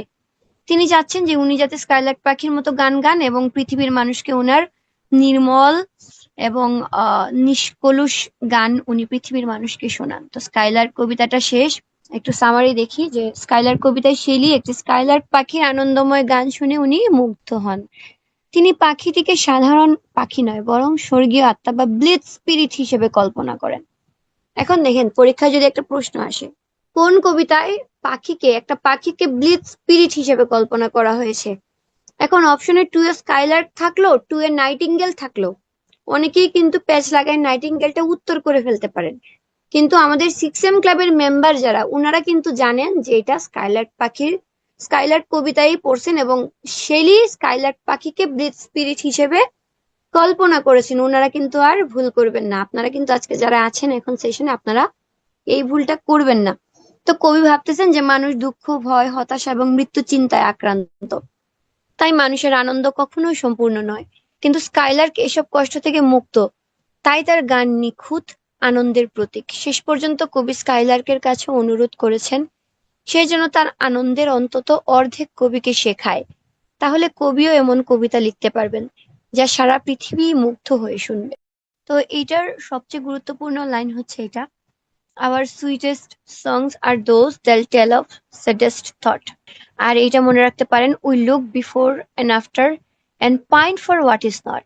মানুষ অতীত ও ভবিষ্যৎ নিয়ে চিন্তা করে কিন্তু বর্তমান নিয়ে সন্তুষ্ট থাকতে পারে না। এই কারণেই স্কাইলার্ক পাখির গানের মতো তার গানটা বিশুদ্ধ হয় না। এখন আমরা আসি জন কিটসে। জন কিটসের বেশ কয়েকটা উপাধি আছে, poet of beauty, poet of sensuousness, তারপরে পয়েট অফ কি মেডিসিন, তারপরে আছে পয়েট অফ নাইটিঙ্গেল। এইগুলো হচ্ছে জন কিটসের উপাধি। তো জন কিটস 1995 সালে জন্মগ্রহণ করেন আর মারা যান 1795 সালে জন্মগ্রহণ করেন আর মারা যান 1821 সালে। উনি মাত্র 26 বছর, পুরো 26 বছরও না, 25.5 বছর বেঁচে ছিলেন। উনি মারা যান টিউবারকুলোসিসে আক্রান্ত হয়ে, মানে যক্ষা রোগে আক্রান্ত হয়ে মারা যান। উনার বড় ভাইও যক্ষা রোগে আক্রান্ত হয়ে মারা যান। তো কিটসের জীবনটা ছিল খুবই খুবই কষ্টের, খুবই সংগ্রামের। মাত্র 8 বছর বয়সে উনার বাবা মারা যান, আবার 12 বছর বয়সে উনার মা মারা যান, আবার 14 বছর বয়সে উনার, না 14 না, 19 বছর বয়সে উনার নানি। মা বাবা মারা যাওয়ার পর যিনি উনারা 5 ভাই বোন ছিলেন, এর মধ্যে উনি সবচেয়ে বড় ছিলেন, ওনাদের টেক কেয়ার করতেন, উনি মারা যান। তো নানি যখন মারা যান, নানি কিন্তু ওনাদের নামে সম্পত্তি রেখে যান, যাতে ওনারা যাতে মানে ভালোভাবে ইয়ে করতে পারেন, লাইফ লিড করতে পারেন। নাইটিঙ্গেলটা জন কিটসের, হ্যাঁ। আমরা আজকে নাইটিঙ্গেল পড়বো, ওডনে গ্রেশন আর্ন পড়বো, আর ও টু অটাম পড়বো। এই কবিতাগুলো কারা পড়েছেন এবং কাদের এই কবিতাগুলো অনেক প্রিয় একটু কমেন্ট করবেন। তো কিন্তু যার হাতে, উনারা তো তখন ছোট ছিলেন, যার হাতে বিশ্বাস করে সম্পত্তিটা রেখে যান, সেই বিশ্বাসঘাতকতা করে এবং তাদের জীবিকা নির্বাহ খুবই কঠিন হয়ে পড়ে। তো উনি যদিও ফার্মাসিস্টের করেছিলেন, কোর্স সম্পন্ন করেছিলেন, কিন্তু উনি ফার্মাসিস্ট হওয়াটা চুজ করেন নাই, উনি কবি হওয়া চুজ করেছেন। এবং উনি সবচেয়ে বড় ভাই ছিলেন এবং ওনার যে ছোট 4 ভাই, ওরা কিন্তু ওনাকে সাপোর্ট করেছিলেন। হ্যাঁ, এডোনিস এলিজি লিখেছেন শেলি কিটসের মারা যাওয়ার পর। এটা আমরা একটু পরে পড়তেছি। যে কিটসের কবিতাকে অনেকেই মানে খুব বাজেভাবে ক্রিটিসাইজ করছে।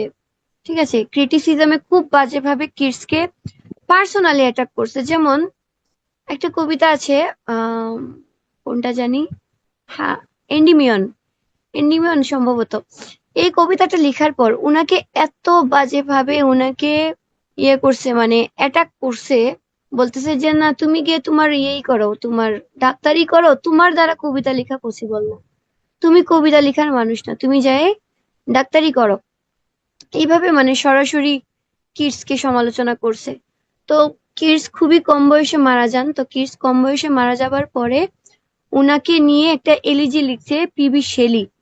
ঠিক আছে, বুক অর পোয়েম, ও আচ্ছা, পিবি শেলি লিখছেন অ্যাডোনিস। মানে উনি একটা গ্রিক ক্যারেক্টার, উনি অ্যাডোনিস বলতে জন কিটসকে ইন্ডিকেট করেছেন এবং ওনার মৃত্যুতে শোক করেছেন, যে এই সব সমালোচনার কারণেই কিটসকে কম বয়সে মৃত্যুবরণ করতে হয়েছে। এই এলিজির মূল কথাটাই ছিল এটা, অনেক অনেক বড় একটা এলিজি।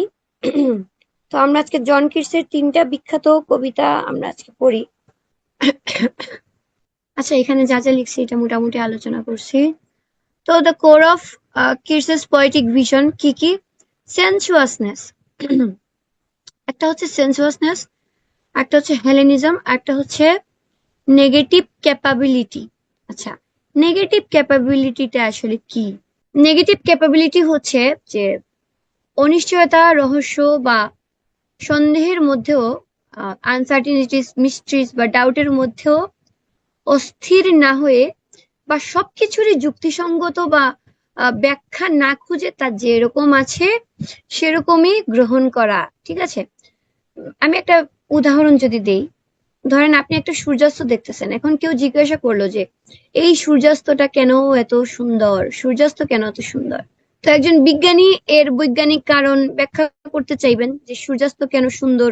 ঠিক আছে, এখানে আলোর প্রতিসরণ, আলোর বিচ্ছুরণ, বিভিন্ন ব্যাখ্যা নিয়ে আসবেন। ঠিক আছে, তো কিটস বলেছেন যে সবকিছুর ব্যাখ্যা খোঁজার দরকার নাই, সৌন্দর্য এবং অনুভূতিকে যেমন আছে তেমনই উপভোগ করা উচিত। যেমন ধরেন আপনি একজনের বাসায় গেছেন, একটা ড্রয়িং রুমে আপনাকে বসতে দিছে, সেখানে আপনি দেখতেছেন যে একটা বেডরুম, তারই সাথে লাগোয়া একটা বেডরুম এবং পর্দা দিয়ে ঢাকা আছে, বেডরুমটা পর্দা দিয়ে ঢাকা আছে।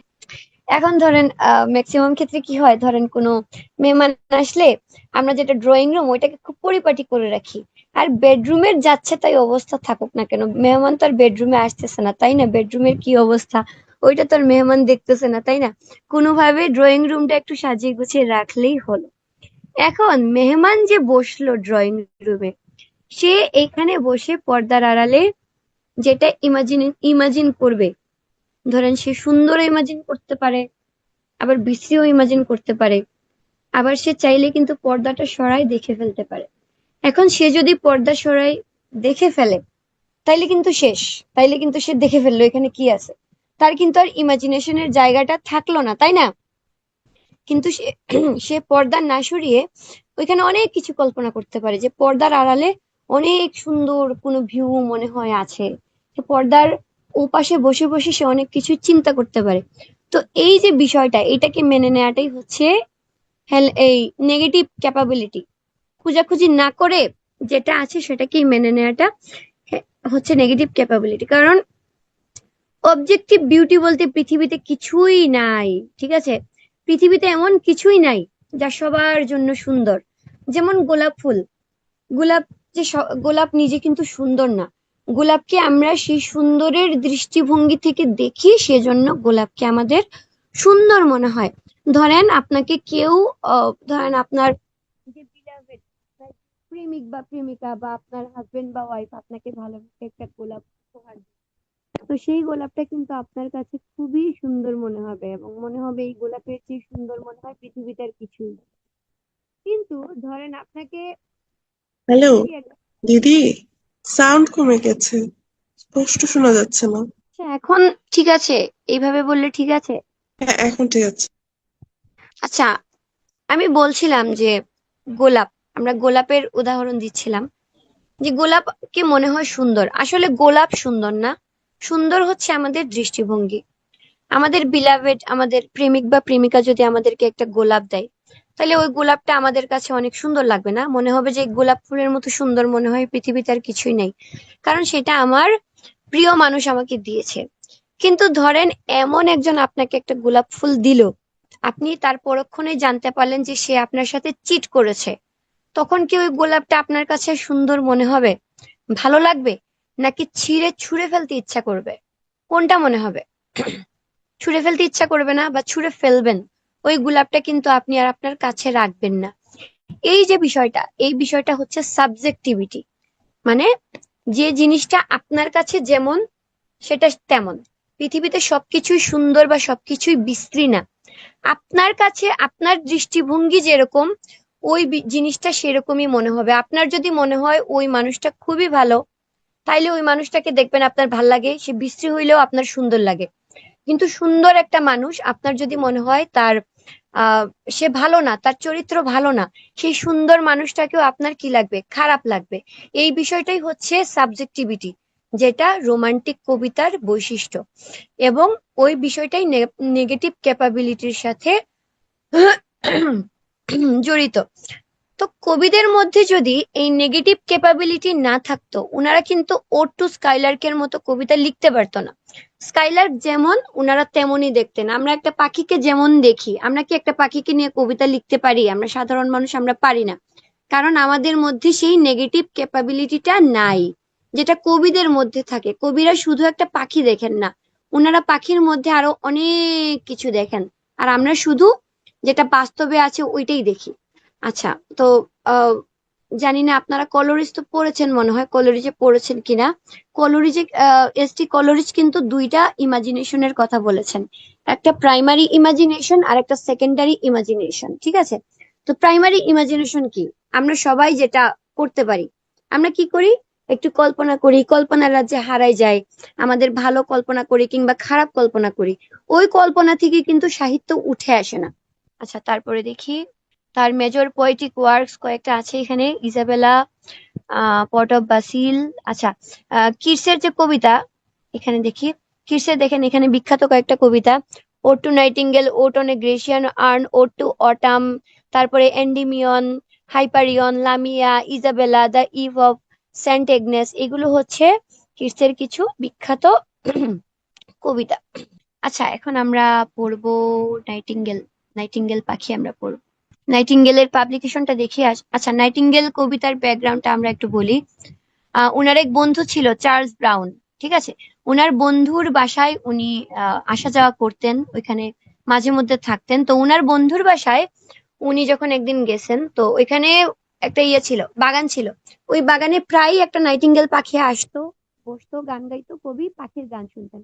তো হঠাৎ একদিন নাইটিঙ্গেল পাখি যখন গান গাইছিল, কবি সাথে সাথে দৌড়ে একটা পেন আর একটা প্যাড নিয়ে লিখতে বসে গেলেন, এবং ওইখানেই বসে 2 ঘন্টার মধ্যে কবি লিখে ফেললেন। এবং কবি যখন ওই লেখাটা এসে উনার যে ইয়ে ছিল, বুকশেলফ ছিল, বন্ধুর বাসা তো ওইখানে bookshelf ছিল। আমি বলছিলাম নাইটিঙ্গেল কবিতা লেখার ব্যাকগ্রাউন্ডটা। তো উনি ওনার বন্ধুর যে বাগান ছিল, ওই বাগানে বসে নাইটিঙ্গেল পাখির গান শুনছিলেন, এবং 2-3 ঘন্টার মধ্যে কিন্তু উনি বসে কবিতাটা লিখে ফেলেন। পাখির গান শোনার সাথে সাথে উনার মধ্যে যে একটা ইমাজিনেশন আসছে, তখনই কিন্তু উনি লিখে ফেলছেন। শোনা যাচ্ছে তো, তাই না? আরেকবার কষ্ট করে একটু কমেন্ট করবেন।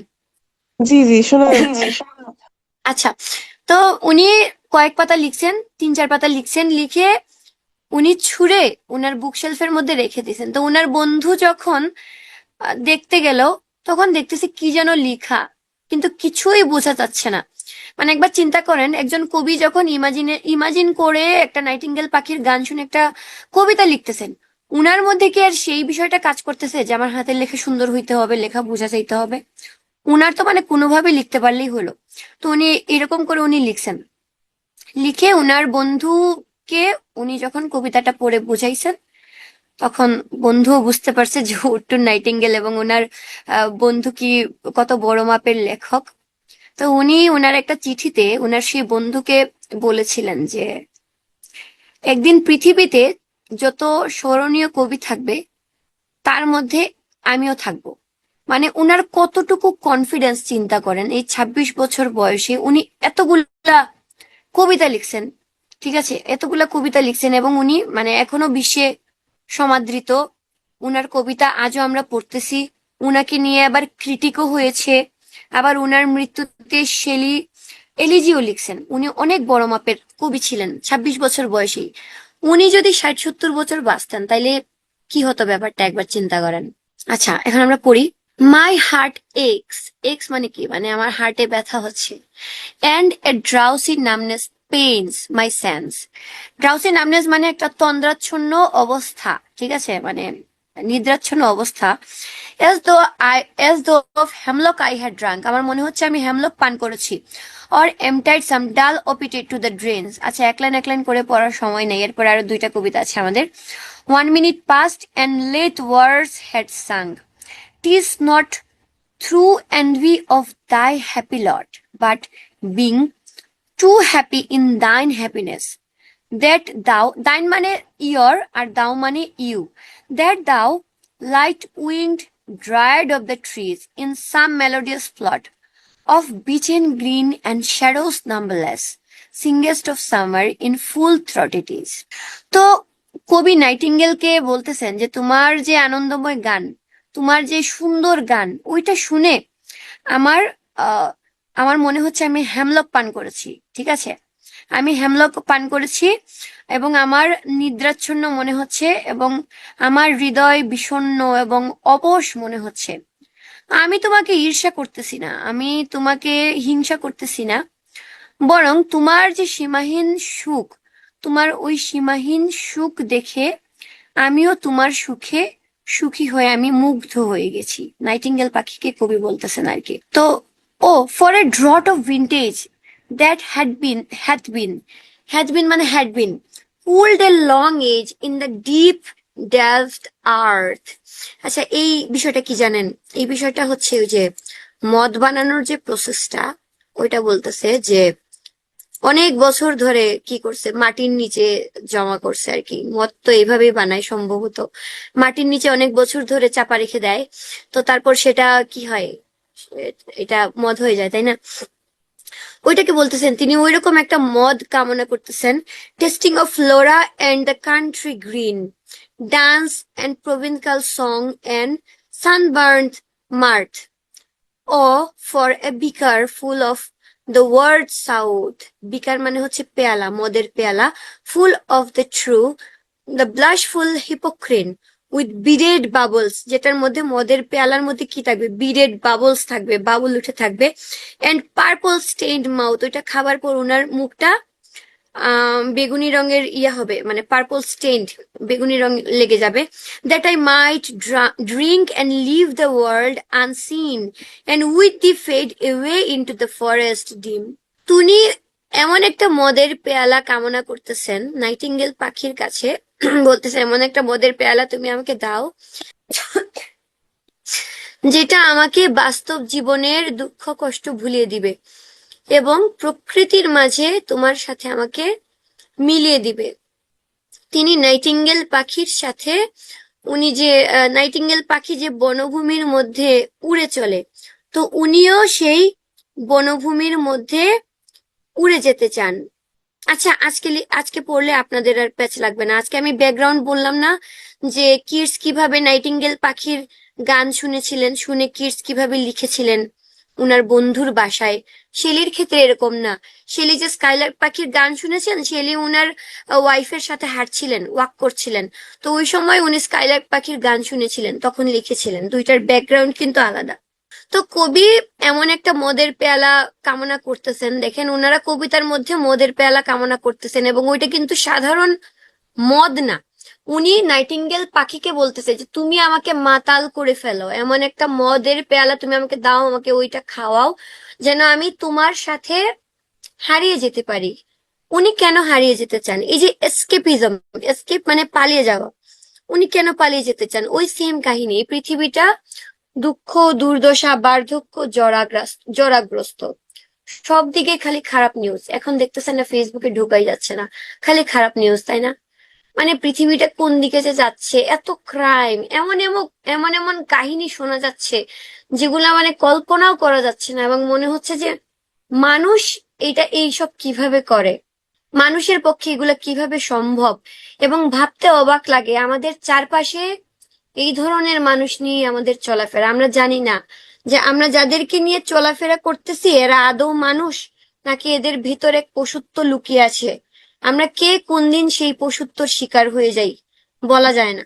তো কবি সেজন্য নাইটিঙ্গেল পাখির সাথে তার দুনিয়ায় হারিয়ে যেতে চান। উনি আর এই পৃথিবীতে থাকতে চান না, এই পৃথিবীর দুঃখ দুর্দশার মধ্যে থাকতে চান না।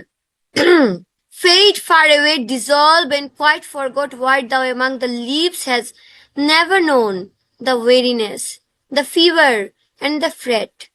ঠিক আছে, যে এই যে তুমি তুমি কি জানো না, তুমি ওয়েরিনেস জানো না, তোমার কোনো নাই, তোমার কোনো ক্লান্তি নাই।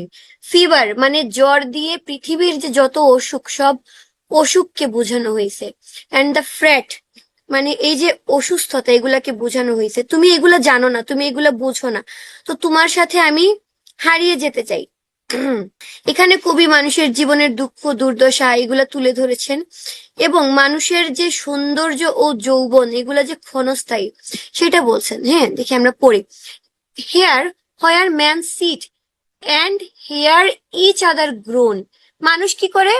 মানুষ বসে থাকে, যেমন আমরা কি করি, আমরা বসে আছি এবং একে অন্যের দুর্দশা দেখতেছি, চিৎকার হাহাকার দেখতেছি, গ্রোন মানে কি, আর্তনাদ, এগুলো আমরা দেখতেছি। Where palsy shakes a few sad last grey hairs where youth grows pale. যেখানে যে ইউথ মানে যৌবন, যৌবন নষ্ট হয়ে যায়, অ্যান্ড স্পেক্টার থিন কি হয়ে যায়, কঙ্কালসার হয়ে যায়, অ্যান্ড ডাইস এবং সবশেষে মারা যায়। আলটিমেট লাইফ তো এটাই আমাদের, তাই না? এই যে আমাদের লাইফের সাথে রিলেটেবল। ভাল লাগতেছে না এটা পড়ে? একজন আপুজি বলতেছিলেন যে কবিতা ভাল লাগে না। আপু, এখন ভাল লাগতেছে না কবিতাটা পড়ে? Where but to think is to be full of sorrow and leaden eyed despairs. যেখানে মানে আমাদের যে চোখগুলা খালি হতাশা এবং দুঃখ। Where beauty can not keep her lustrous eyes, এই যে এই লাইনটা খুবই গুরুত্বপূর্ণ। Where beauty can not keep her lustrous eyes. Lustrous মানে কি, কামুক, কামুক চোখ রাখতে পারে না। দেখেন আজকে আমাদের কাছে যেটা সুন্দর, কালকে কিন্তু সেটা আমাদের আর সুন্দর লাগে না। অর নিউ লাভ পাইনের দেম, এ কি করে, প্রেমিকরা কি করে, আজকে তাকে সুন্দর লাগে, কালকে আরো আরেকজনকে সুন্দর লাগে। আজকে তাকে সুন্দর লাগলে 2 দিন পরে তাকে আর সুন্দর লাগে না, তাই না? 2 দিন পরে আরেকজনকে সুন্দর লাগে। তো এইটাই দেখেন যে কবিরা কিন্তু চিরন্তন সত্য কথা বলে, কবিরা সবসময় সত্য কথা বলে। এই যে একটা লাইন, এটা কিন্তু আজীবন সত্য এবং এটা সবসময় সত্যই থাকবে, যে সৌন্দর্য সবার কাছে সবসময় একরকম থাকে না। সৌন্দর্য আজকে আমার কাছে যেটা সুন্দর, কালকে সেটা আমার কাছে সুন্দর নাও লাগতে পারে। ও নিউ লাভ পাইনের দাম, কালকে আমার আরেকটা ভালো লাগতে পারে। অনলাইনে একটা জামা দেখলে মনে হয়, ইস, এই জামাটা যদি আমি কিনতে পারতাম, এই জামাটা যদি আমি গায়ে দিতে পারতাম। তো এটা যখন আমি কিনলাম, গায়ে দিলাম, তারপর আমার আরেকটা জামা আমি দেখি, তাই না? তো প্রত্যেকটা ক্ষেত্রেই কিন্তু এটা true. Away, away, for I will fly to thee, not charioted by Bacchus and his parts, but on the viewless wings of poesy. Though the dull brain perplexes and retards, already with thee, tender is the night, and haply the queen moon is on her throne, clustered around by all her starry face. But here there is no light, save that from heaven is with the breeze blown through fardous glooms and winding mossy ways. তো তিনি বলতেছেন মদের না না তিনি বলতেছেন যে নাইটিঙ্গেলের গান শুনতে শুনতে কবির মনে মৃত্যুর আকাঙ্ক্ষা জাগে। তার মনে হয় এই মুহূর্তে যদি মৃত্যু শান্তভাবে আসে তাইলে তা সুখের হবে। কিন্তু তিনি জানেন না যে তিনি মারা গেলে, সরি, জানেন না, না মানে তিনি জানেন, তিনি যদি মারা যান তাইলে নাইটিঙ্গেল পাখির এই অপূর্ব গান তিনি আর শুনতে পাবেন না, তিনি ওইটা মিস করবেন। আচ্ছা, আমি এই লাস্ট ইয়েটা পড়ে শেষ করি, আমাদের কিন্তু আরো 2টা কবিতা বাকি অলরেডি। আচ্ছা, একটা কাজ কি করা যায়, আজকে একটা কবিতা পড়ে শেষ করে দেই, আর আরেকটা যেটা আছে ওইটা কালকে পড়বো, কি বলেন? আজকে অনেক ইন্টারাপশনও হয়েছে, একটু সময় নষ্ট হয়েছে। আপনারা যদি বলেন আমি আরেকটা কবিতা, আমি শেষ কবিতাটা আমি কালকে আলোচনা করব। আচ্ছা, পড়ি। Thou wast not born for death, তোমার আসলে তুমি হচ্ছে ইমর্টাল বার্থ, এই লাইনটা ইম্পর্টেন্ট। তুমি ইমর্টাল, তোমার মৃত্যু নাই, তুমি মৃত্যুর জন্য জন্মাও নাই। নো হাংরি জেনারেশন ট্রেড টি ডাউন, কোন হাংরি জেনারেশন মানে মানব জাতির কথা বলছে, তোমাকে নিচে নামিয়ে ফেলতে পারবে না, তোমাকে নিচে নামাতে পারবে না। হ্যাঁ, আজকে লেট হয়ে গেছে, অনেক বড় বড় কবিতা, বুঝছেন? একদিনে 6টা কবিতা, শুধুমাত্র ওজিমেন্ডিয়াসটা একটু ছোট ছিল, বাকি সবগুলো অনেক বড় বড়। তো আমি এটা সারমর্মটা একটু বলি। কবি বলতেছেন যে নাইটিঙ্গেলের গান যেন অমর, নাইটিঙ্গেলের কিন্তু মৃত্যু নাই। তো যুগে যুগে রাজা, সাধারণ মানুষ, তো বাইবেলের যে রুথ, ঠিক আছে, এই যে বলতেছে যে হার্ট অফ রুথ, হ্যাঁ, এই রুথও কিন্তু এই নাইটিঙ্গেলের গান শুনেছে। Ancient day by emperor and clown, সবাই কিন্তু এই নাইটিঙ্গেলের গান শুনেছে। আজকে আমরা শুনতেছি, কালকে আমাদের যে নেক্সট জেনারেশন তারাও শুনবে। নাইটিঙ্গেল পাখির কোনো মৃত্যু নাই। আর এই লাস্ট স্ট্যান্ডায় কবি বলতেছেন যে নাইটিঙ্গেলের গান কি হয়, ধীরে ধীরে মিলে যায়। পাখি যখন উড়ে অনেক দূরে চলে যায়, তার গান আর শোনা যায় না, তখন কবি বাস্তব দুনিয়ায় ফিরে আসেন এবং ভাবতে থাকেন তিনি যা অনুভব করলেন তা কি সত্যি ঘটেছিল নাকি শুধু একটা স্বপ্ন ছিল। তিনি দ্বিধায় পড়ে যান, তিনি জেগে আছেন নাকি এখনো স্বপ্ন দেখছেন। মানে উনি যতক্ষণ নাইটিঙ্গেল পাখিকে দেখছিলেন উনি একটা অন্য দুনিয়ায় চলে গেছিলেন। উনি নাইটিঙ্গেল পাখির সাথে হারিয়ে গিয়েছিলেন এবং উনার বাস্তব জীবনের যে দুঃখ, উনি কিন্তু তখন টিউবারকুলোসিসে আক্রান্ত। উনার অলরেডি একটা ভাই মারা গিয়েছে টিউবারকুলোসিসে এবং উনি নিজেও আক্রান্ত। সেই দুর্দশার কথা স্মরণ করে কিন্তু উনি নাইটিঙ্গেল পাখির সাথে হারাতে চাচ্ছিলেন। কি প্যাথেটিক না বিষয়টা। মানে উনি জানেন যে উনার মৃত্যু আসন্ন এবং উনি তাও এটা থেকে পালাতে চাচ্ছেন এবং নাইটিঙ্গেল পাখির গান শুনতে চাচ্ছেন। শুনে উনি নাইটিঙ্গেল পাখির সাথে উনি পালাতে চাচ্ছেন। আচ্ছা, এখন আমরা পড়বো টু অটাম। টু অটাম কবিতায় আমরা কিটসের যে একটা বৈশিষ্ট্য, কিটসের কবিতার বৈশিষ্ট্য সেন্সুয়াসনেস, এই সেন্সুয়াসনেস বিষয়টা কি ওইটা আমরা এখানে একটু বোঝার চেষ্টা করবো। আচ্ছা, আমরা আগে করি, কবিতা পড়ি। Seasons of mist and mellow fruitfulness, close bosom friend of the maturing sun. কুয়াশা আর পরিপক্ক ফলের প্রাচুর্যের ঋতু, সে ধীরে ধীরে কি হয়, সূর্যের অন্তরঙ্গ বন্ধু। ক্লোজ বোজম ফ্রেন্ড, এখানে সূর্যকে বলা হয়েছে যে ক্লোজ বোজম ফ্রেন্ড, সূর্যের অন্তরঙ্গ বন্ধু। আচ্ছা, এটা অনেক বড় একটা কবিতা, এটা কি আজকে পড়বো? এই তাড়াহুড়ো করে না পড়ে কালকেও এটা ইনক্লুড করে ফেলি, কি বলেন? আজকে এখানেই শেষ করে ফেলি, অলরেডি 7:33 বেজে গেছে। কালকে এটা আমরা সুন্দর করে পড়ি, অনেক সুন্দর কবিতা, আমি এভাবে তাড়াহুড়ো করে পড়তে যাচ্ছি না। কালকে কালকেও মনে হয় না, কালকে 5টা টপিক, কালকে 5টা টপিক দিছেন সিদ্ধার্থ দা আমাকে। এর মধ্যে একটা হচ্ছে নোভেল প্রাইড এন্ড প্রেজুডিস, আর হচ্ছে মডার্ন যুগের আর কি কবিতা। ঠিক আছে, আচ্ছা ঠিক আছে, তাইলে আপনাদের সবাইকে অসংখ্য ধন্যবাদ সাথে থাকার জন্য। আচ্ছা শুভ ভাইয়া, নাইটিঙ্গেল পাখি আর স্কাইলার্কের ডিফারেন্সটা। আচ্ছা, স্কাইলার্ক আর নাইটিঙ্গেলের ডিফারেন্স হচ্ছে যে দুইটাই কিন্তু গান গায় এবং দুইটার গান শুনেই কবি বিমোহিত হয়ে গেছেন এবং দুঃখ দুর্দশা ভুলে যাচ্ছেন।